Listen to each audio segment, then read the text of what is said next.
कालो ढुसी भनेको कोभिड-19 संक्रमित बिरामी जो चाहिँ आइसियु र भेन्टिलेटरमा हुनुहुन्छ। नेपाली नागरिकहरूलाई के अनुरोध गर्न चाहन्छु भने डाक्टर भगवान होइन, डाक्टर भगवान हुन पनि सक्दैन। अहिले जसरी बाहिर छाडा रूपमा हिँडिरहेको नागरिकहरू छन् त्यसलाई अलि बढी नियन्त्रणमा गर्नुपर्छ, टेस्टिङको दायरालाई बढाउनुपर्छ। यो बीचमा कतिपय कुराहरू सम्बोधन भएको पनि छ, त्यसको लागि प्रधानमन्त्रीज्यू धन्यवादको पात्र हुनुहुन्छ।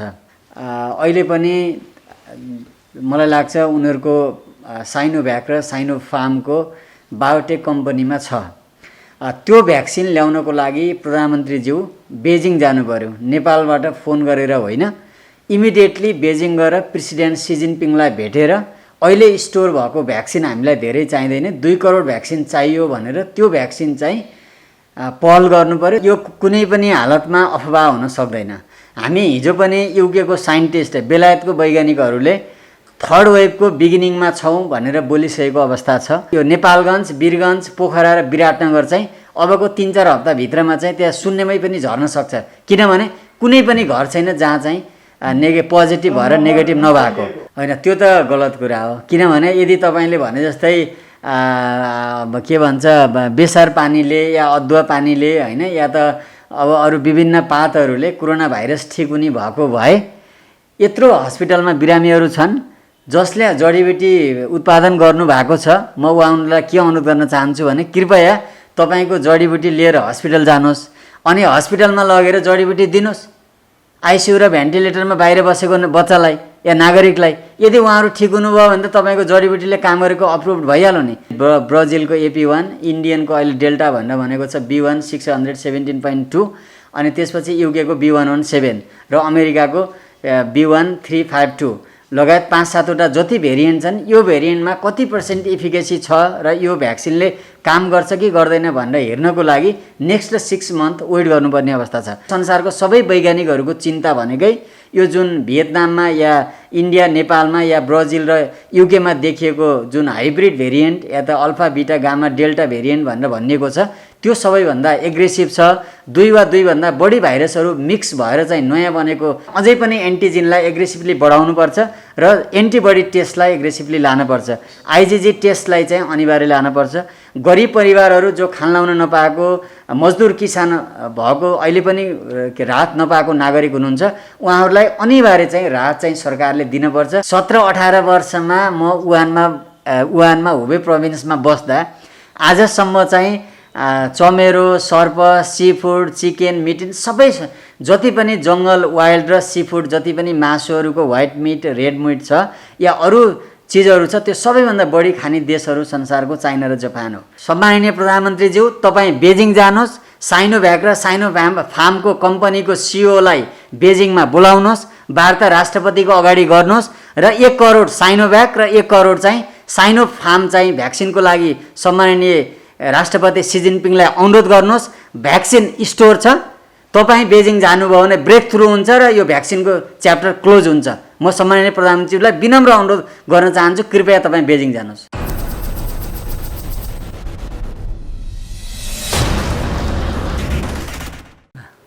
दर्शकवृन्द नमस्कार, अनलाइन टिभी नेपालमा स्वागत छ। दर्शकवृन्द, हामीसँग पछिल्लो कोरोना महामारीका बीच अथवा अघिल्लो कोरोना महामारीमा कोरोनाका विषयमा एकदमै विज्ञता राखेका डाक्टर रमेश आचार्य हुनुहुन्छ। उहाँसँग हामीले पहिले पनि बहस गरिसकेका छौँ।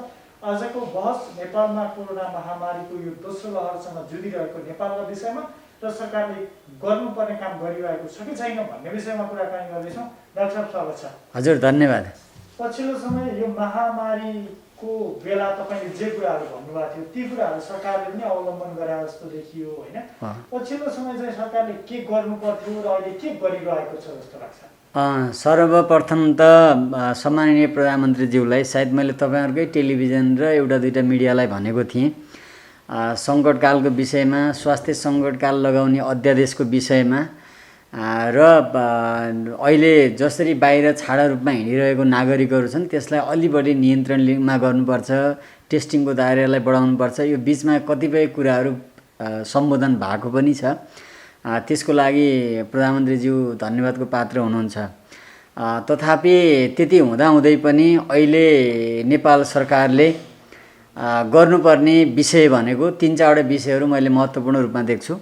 पहिलो विषय भनेको म हात जोडेर सम्माननीय प्रधानमन्त्रीज्यूलाई के अनुरोध गर्न चाहन्छु भने अहिले पनि साइनोभ्याक र साइनोफार्मको मलाई लाग्छ 1 करोडभन्दा बढी डोजहरू 60 करोडभन्दा बढी डोज भ्याक्सिनहरू अहिले पनि मलाई लाग्छ उनीहरूको साइनोभ्याक र साइनोफार्मको बायोटेक कम्पनीमा छ।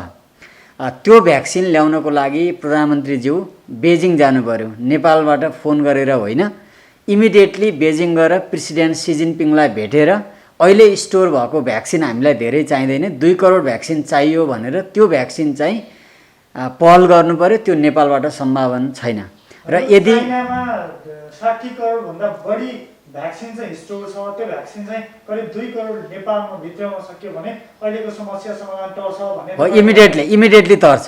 अहिले तत्काल प्रधानमन्त्रीज्यू बेजिङमा सी जिनपिङलाई भेटेर 2 करोड भ्याक्सिन नेपालीलाई दिनु पर्यो भनेर रिक्वेस्ट गर्नुभयो भने बायोटेक कम्पनीले पक्कै पनि भ्याक्सिन दिन्छ सुलभ मूल्यमा र त्यो भयो भने 1 देखि 1.5 महिनाभित्रमा सबै नागरिकले भ्याक्सिन लगाउन पाउँछन्। त्यो नै सबैभन्दा ठुलो प्रधानमन्त्रीज्यूको सपोर्ट होला।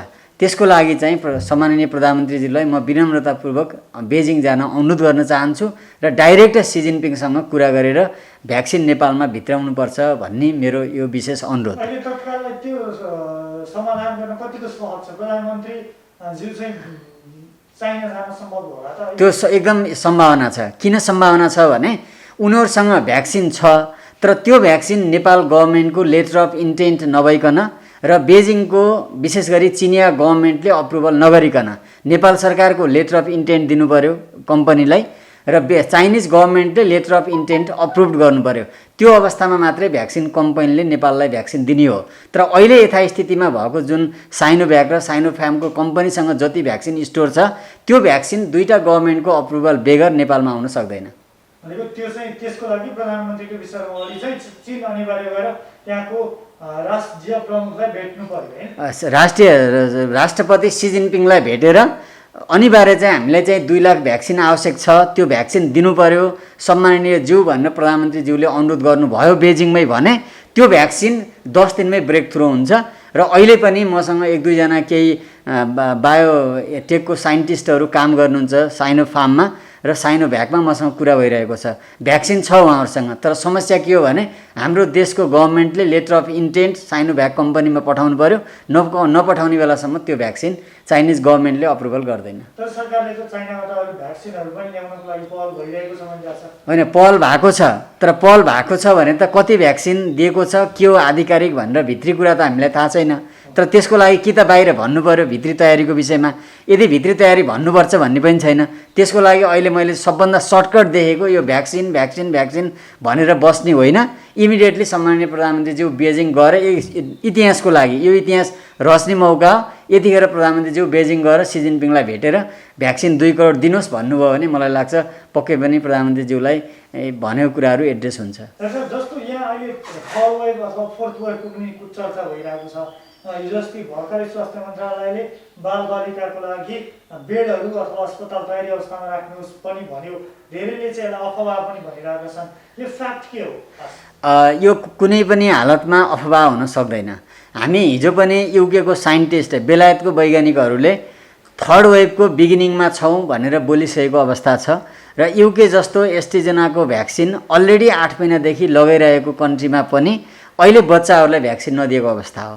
कतिपय वृद्धले पनि भ्याक्सिन नलागेको अवस्था छ र टोटल पपुलेसनलाई अहिले भ्याक्सिन अप्रुभ छैन।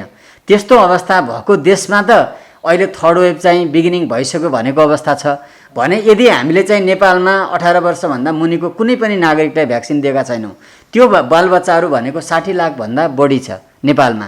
70 वर्ष या 55 वर्षभन्दा माथिको नागरिकहरू भन्यौँ भने अहिले पनि 35 लाख छ भने 35 र 60 जोड्दाखेरिमा झन्नै 1 करोड त वृद्ध बिचारा बच्चा रहेछन् भने बाँकी 1 करोड हामी होला भने चाहिँ अराउन्ड नेपालमा चाहिँ 2 करोड जति जनसङ्ख्या छ। त्यो जनसङ्ख्यालाई एड्रेस गर्नको लागि अहिले पनि बच्चाहरू त घरभित्रै सङ्क्रमित नभएकै अवस्था छ।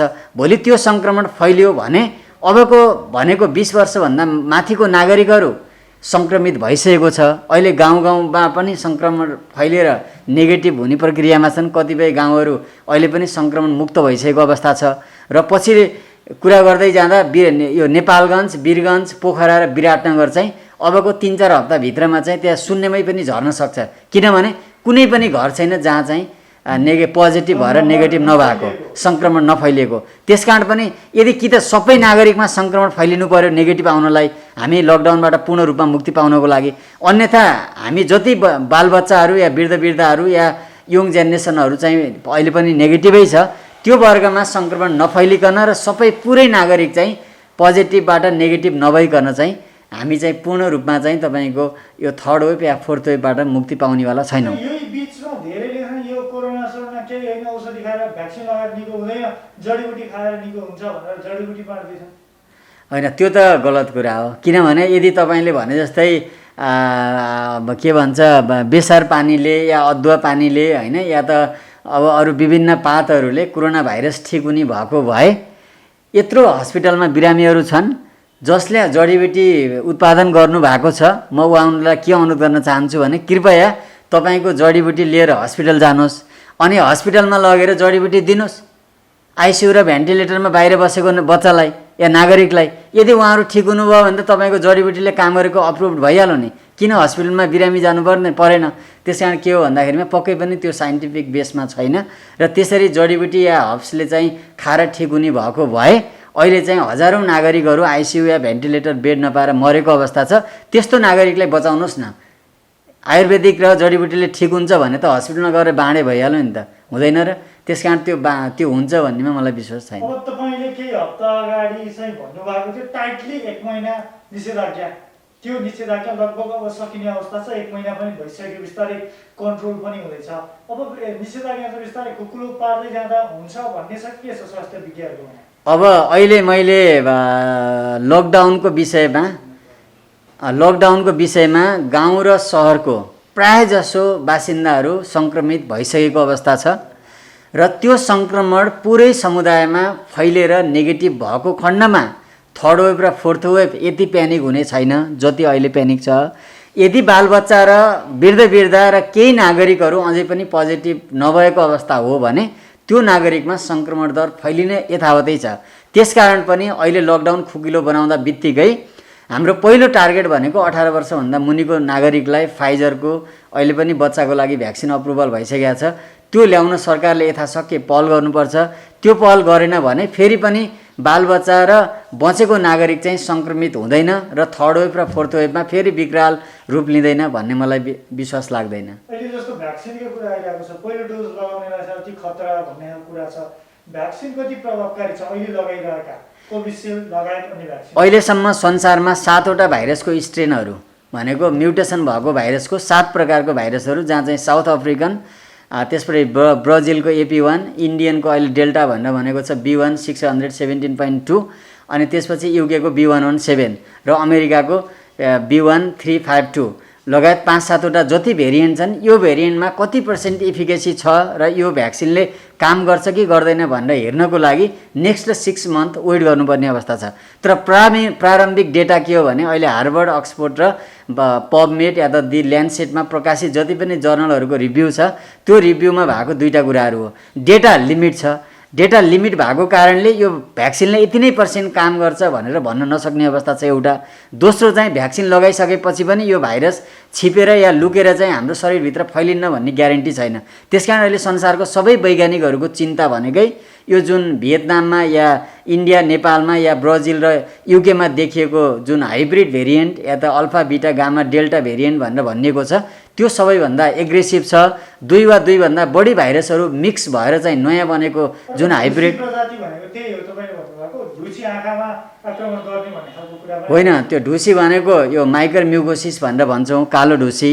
कालो ढुसी भनेको कोभिड-19 सङ्क्रमित बिरामी जो चाहिँ आइसियु र भेन्टिलेटरमा हुनुहुन्छ, जो चाहिँ इम्युनो कम्प्रोमाइज्ड हुनुहुन्छ, अलरेडी डायबिटिक पेसेन्ट हुनुहुन्छ, प्रेसर हुनुहुन्छ भने त्यस्तो नागरिक आइसियु र भेन्टिलेटरमा बसेको बिरामीहरूमा चाहिँ कालो ढुसीको सङ्क्रमण, जसलाई यो माइक्रो म्युकोसिस भनेर भन्छ, त्यो सङ्क्रमण फैलेको अवस्था र अहिले पछिल्लो समयमा सेती प्रादेशिक हस्पिटलमा 1जना बिरामीको मृत्यु भइसकेको अवस्था छ।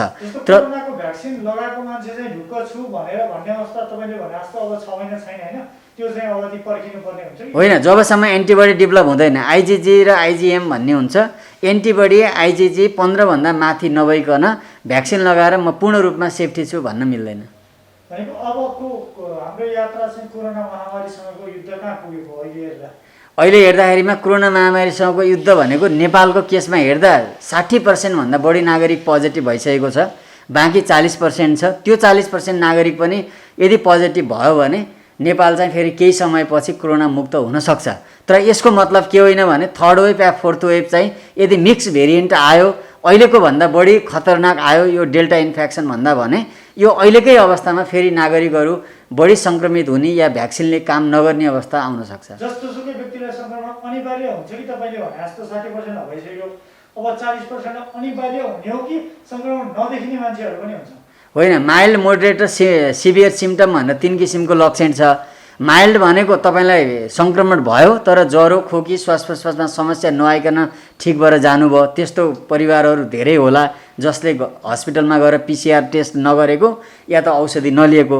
जो चाहिँ मोडरेट र सिभियर त हस्पिटलमा आइसियु र भेन्टिलेटरमा पुग्नु भएको छ। अब मोडरेट केस छ जो सामान्य घरमा सिटामोल, एजिथ्रोमाइसिन या जिङ्कहरू, केही भाइटामिन सप्लिमेन्टहरू खाएर ठिक भएको नागरिकहरू। त्यसकारण केसहरू चाहिँ माइल्ड, मोडरेट र सिभियर भएको कारणले जसको घरमा माइल्ड छ उहाँलाई त चिन्ता भएन, उहाँको घर परिवार बिना उपचार या त बिना ट्रिटमेन्ट ठिक भयो। तर मोडरेट र सिभियर हुने परिवारले जहिले पनि प्यानिक हुन्छ र जहिले पनि त्यो नागरिकहरू चाहिँ भाइरस केही हो भन्ने बुझ्छ उसले।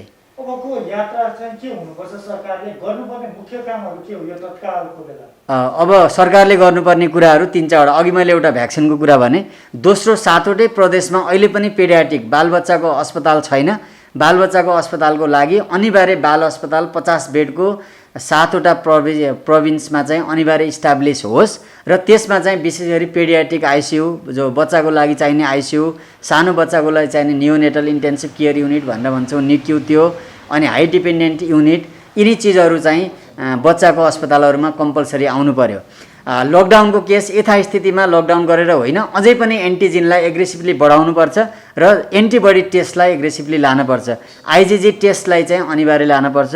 गरिब परिवारहरू जो खान लाउन नपाएको, मजदुर किसान भएको, अहिले पनि राहत नपाएको नागरिक हुनुहुन्छ, उहाँहरूलाई अनिवार्य चाहिँ राहत चाहिँ सरकारले दिनुपर्छ र त्यो राहत नपाउँदाखेरिमा फेरि पनि अब नागरिकहरू 1 महिनाभन्दा बढी लकडाउनको अवस्थामा भोलि भोकमरीमा पर्छन् र फेरि अर्को पेनिक भएर डर, त्रास र चिन्ताले चाहिँ नागरिक रोगले होइन भोकले मर्न सक्ने अवस्था आउन सक्छ। त्यतातिर पनि यात्रा भनेको 18 वर्षभन्दा कम उमेरकालाई चाहिँ अलि बढी खतरा छ भन्ने तपाईँको सङ्केत हो। 18 वर्षभन्दा मुनिको बच्चालाई जोगाउनको लागि अनिवार्य चाहिँ अमेरिकाको फाइजर भ्याक्सिनलाई नेपाल सरकारले ल्याउन पहल गर्नुपर्छ।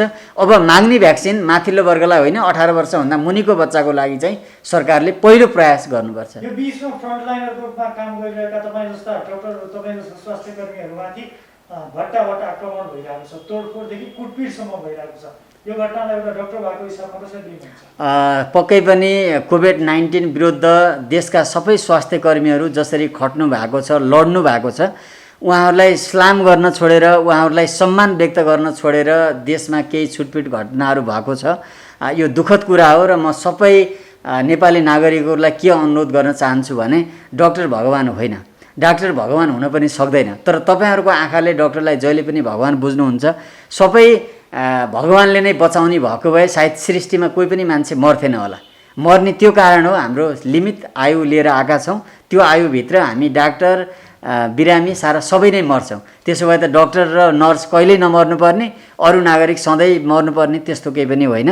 त्यसकारण चाहिँ त्यस्ता खालका आक्रमकहरू, तोडफोडहरू नगर्नु हुन र संयमित भइदिनु हुन म अनुरोध गर्छु। यति बेला सरकारले 18 वर्षभन्दा कम उमेरका बालबालिकालाई बचाउनको लागि तयारी गर्नुपर्छ भन्ने तपाईँको कुरा हो। 7वटै प्रदेशमा 50 बेडको हस्पिटल इस्टाब्लिस गरेर PICU, NICU, PHDU, paediatric high dependent unit सहितको चाहिँ अस्पताल चाहिँ निर्माण तत्काल गर्नुपर्छ र बच्चाको लागि चाहिँ अहिले फोकस सबै हस्पिटलमा चाहिँ कमसेकम 25 बेड चाहिँ बच्चाको लागि चाहिँ आइसियु र भेन्टिलेटर स्ट्यान्ड बाई राख्नुपर्छ। तर सजगता हुन्छ नि, सजगता के अपनाउने ती बच्चाहरूले 18 वर्षभन्दा कम? बच्चा 18 वर्षभन्दा मुनिको बच्चाहरूले सजगता अपनाउन सक्दैनन्। तपाईँ हामी ठुलो मान्छे परिवारले त हामीले लापरवाही गर्छौँ भने 8-10 वर्षको 10-15 वर्षको बच्चाले के कन्सियस हुन्छ, हामीले जे सिकायो, परिवारले जे गर्न भन्यो त्यही गर्छ।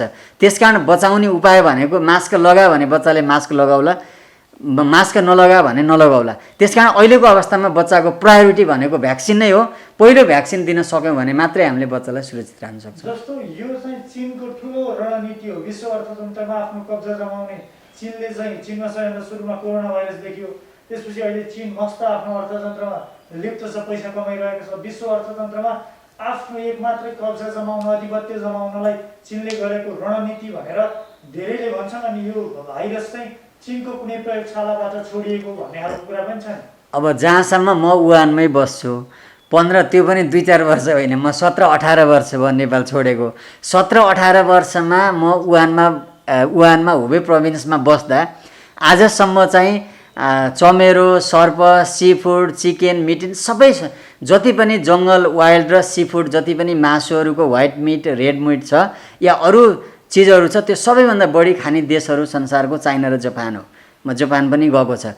त्यसकारण त्यो देशमा सबै चिजहरू खाइन्छ र खाँदाखेरिमा यहाँभन्दा अगाडिको 2003 को सार्स, 2008 को मर्स, या त स्पेनिस फ्लू हेरौँ, या 1976 को इबोला, या HIV एड्स 1982, जति पनि भाइरसहरू या स्पेनिस फ्लू या त अमेरिकाको H1N1 जति आउटब्रेक भएको छ, त्यो आउटब्रेक भएको देशहरूमा चाहिँ के भएको छ भन्दाखेरिमा सबै भाइरस फैलाएको भए त अमेरिका या अरू देश जो चाहिँ इकोनोमिक पावरमा अगाडि आउन चाहन्थे, उनीहरूले त भाइरस फैलाउन सक्थे नि त। त्यो कदापि होइन। अनुसन्धान गरिरहेको छ, चीनले भाइरस फैलायो भनेर त्यो अमेरिकाको सदनबाटै पास गर्यो। चीनले फैलाएको हो के अनुसन्धान गर्नु भनेर WHO को वैज्ञानिकहरू 1 वर्ष अगाडि फेब्रुअरीमै वुहान गएको छ। वुहान इन्स्टिच्युट अफ भाइरोलोजीको वैज्ञानिकहरूसँग कन्ट्याक्ट छ। वुहान इन्स्टिच्युट अफ भाइरोलोजीको नजिक जहाँ म छु, थोङ्ची मेडिकल कलेज, थोङ्ची हस्पिटल भने त्यति नजिक डिस्टेन्समा छ र हरेक वुहानको सिटीमा चाहिँ भोलि तपाईँहरू गए पनि हेर्न सक्नुहुन्छ, चमेरो, सर्प, सी फुड त्यहाँ नपाइने केही पनि छैन र नखाने पनि केही पनि छैन। भने सबै नागरिकले सबै चिज खान्छन् भने खाँदाखेरिमा केही चिज चाहिँ जुन अल्फा र बिटाको रिजर्भायर भनेर हामीले चमेरोलाई भनेका छौँ, मैले पहिला पनि मिडियामा भनेको छु। भने चमेरो र सर्प या पेङ्गुनको जेनेटिक सिक्वेन्सिङ गर्दाखेरिमा या जेनेटिक कोड हेर्दाखेरिमा सिमिलर प्रपर्टिज भएको कारणले नै चाहिँ चिनिया वैज्ञानिकहरू यो भाइरस चाहिँ चमेरोबाट, सर्पबाट र पेङ्गुनबाटै आएको हो, यसको जेनेटिक कम्पोनेन्ट मिल्छ भनेर चाहिँ उनीहरूले होल जिनोम सिक्वेन्सिङ गरेर आइडेन्टिफाई भइसकेको अवस्था हो। जहाँसम्म इकोनोमीमा चाइनालाई ब्लेम गर्ने कुरा छ, त्यो कदापि सत्य होइन। किनभने वैज्ञानिक र इभिडेन्स बेसमा प्रुभ भएको कुरालाई पोलिटिकलाइज गरेर यस्तो भयो उस्तो भयो भन्नु त्यो तुक छैन। गुणगान गाउनुपर्ने आवश्यकै छैन। म नै हो, सायद तपाईँहरूलाई थाहा होला, ABC र BBC लगायत मैले अरू टेलिभिजनहरूलाई वुहानबाटै पहिलोचोटि नेपालमा I was the first person, पहिलो व्यक्ति म हो जसले नेपालमा कोरोना भन्ने नाम सुनेको थिएन आजभन्दा 2 वर्ष अगाडि।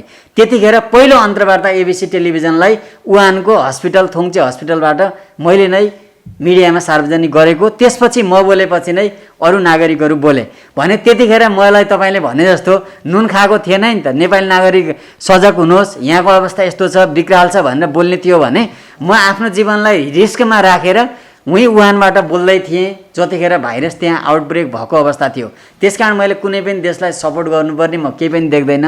तर मेरो के अनुरोध हो भन्दाखेरिमा पोलिटिकलाइज नगरौँ, इभिडेन्स बेसमा कुरा गरौँ। 2+2 4 हुन्छ, 2+2 3 हुँदैन। यदि 2+2 लाई 3 गराउन खोजियो भने त्यो केवल मिथ्या प्रचार मात्रै हो। जस्तो पहिलो डोज लगाएका मानिसहरूले चाहिँ दोस्रो भ्याक्सिन लगाएनन् भने अलिक खतरा हुन्छ भन्ने खालको कुरा छ। भ्याक्सिनको विषयमा चाहिँ पहिलो डोज र दोस्रो डोजसँग केही कनेक्सन अथवा पहिलो डोज लगाउनेलाई चाहिँ खतरा भन्ने खालको कुरा छ, प्रष्ट बुझ्ने गरी भनिदिनुहोस् न। भ्याक्सिन पहिलो डोज र दोस्रो डोज लगाएको नागरिकमा यो खतरा ऊ खतरा भन्ने सबै हावाकुरा हो। पहिलो डोज भनेको हामी जेनरली भाइरसको प्रोटेक्सनको लागि दिन्छौँ र त्यसको चाहिँ 4 हप्तादेखि 8 हप्तामा चाहिँ एन्टिबडी डेभलप भयो कि भएन भनेर हेर्छौँ, एन्टिबडी डेभलप भयो कि भनेर हेर्छौँ। र दोस्रो डोज चाहिँ जसलाई बुस्टर डोज भनेर भन्छौँ, बुस्टर डोज दिइसकेपछि, दोस्रो बुस्टर डोज दिइसकेपछि नागरिकको शरीरमा जेनरली IgG 15 भन्दा माथि हुनुपर्छ। यदि एन्टिबडी डेभलप भएको छ भने पक्कै पनि समस्या आउँदैन। एन्टिबडी डेभलप भएको छैन भने त्यो भ्याक्सिनले काम नगरेको भन्ने अर्थमा बुझ्छौँ। भ्याक्सिन लगाउँदा खतरा हुँदैन। हुँदैन, भ्याक्सिन लगाएर डेफिनेटली हुँदैन, किनभने आजसम्म dengue, yellow fever, HIV AIDS, MERS, SARS, तपाईँको कमन कोल्डदेखि लिएर यत्रो सयौँ भ्याक्सिनहरूको डेभलपमेन्ट भएको छ। यदि भ्याक्सिनले असर हुने हो, भ्याक्सिनको कम्प्लिकेसन आउने भएको भए त तपाईँको आज भ्याक्सिनकै प्र्याक्टिस भएको पनि 50 वर्षभन्दा माथि हुन्छ। नागरिकहरू त मर्न सक्दैन नि त। त्यसमा कदापि त्यो कुराहरू सत्य होइन। लगभग अन्तिम चरणमा छौँ। जाँदा जाँदै आम नेपाली नागरिक र नेपाल सरकारलाई केही विशेष सुझाव दिन चाहनुहुन्छ? म प्रधानमन्त्रीलाई फेरि पनि दुईवटा हात जोडेर भन्छु, सम्माननीय प्रधानमन्त्रीज्यू, तपाईँ बेजिङ जानुहोस्, साइनोभ्याक र फार्मको कम्पनीको सिइओलाई बेजिङमा बोलाउनुहोस्, वार्ता राष्ट्रपतिको अगाडि गर्नुहोस् र 1 करोड साइनोभ्याक र 1 करोड चाहिँ साइनोफार्म चाहिँ भ्याक्सिनको लागि सम्माननीय राष्ट्रपति सी जिनपिङलाई अनुरोध गर्नुहोस्। भ्याक्सिन स्टोर छ, तपाईँ बेजिङ जानुभयो भने ब्रेक थ्रु हुन्छ र यो भ्याक्सिनको च्याप्टर क्लोज हुन्छ। म सम्माननीय प्रधानमन्त्रीलाई विनम्र अनुरोध गर्न चाहन्छु, कृपया तपाईँ बेजिङ जानुहोस्। डाक्टर साहब व्यस्त हुनुहुन्थ्यो, व्यस्तताका बावजुद आम नेपाली नागरिकलाई एउटा सूचना पाउने अधिकारबाट तपाईँले सूचना दिनुभएको छ। यो समयको लागि धेरै धेरै धन्यवाद। हस्, तपाईँलाई पनि धेरै धेरै धन्यवाद। अनलाइन टिभीले मेरो विभिन्न समयमा अन्तर्वार्ता लिएर नेपाल सरकार, नागरिक सबैलाई जुन सचेतना गराउने, जुन र अहोरात्र खट्ने कार्यमा जुटेको छ, त्यसको लागि हृदयदेखि आभार व्यक्त गर्न चाहन्छु। हस्, थ्याङ्क यू सो मच।